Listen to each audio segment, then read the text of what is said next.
No último final de semana, o Dreamcar em São Roque foi palco do segundo encontro de motos, reunindo motociclistas de diversas regiões e estilos para celebrar o universo das motocicletas.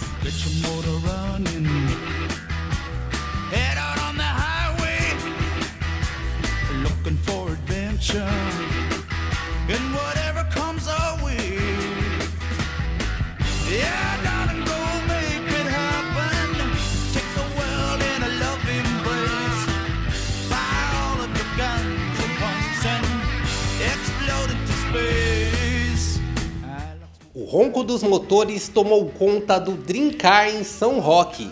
O segundo encontro de motos reuniu apaixonados por duas rodas com máquinas de tirar o fôlego e diversão para toda a família.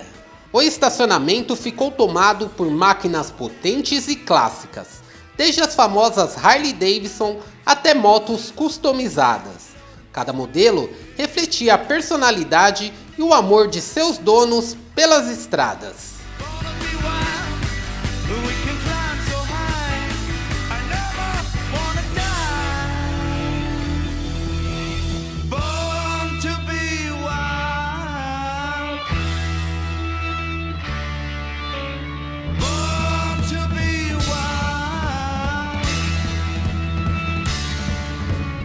O evento também contou com show de rock ao vivo, food trucks, área kids, além de estandes e acessórios e artigos para os apaixonados por motociclismo.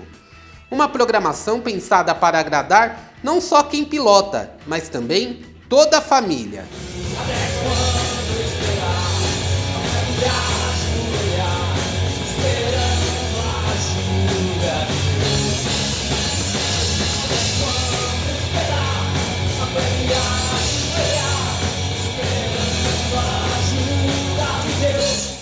E assim os motores aquecidos e os corações cheios de história marcaram mais uma vez o sucesso do encontro de motos do Dreamcar em São Roque.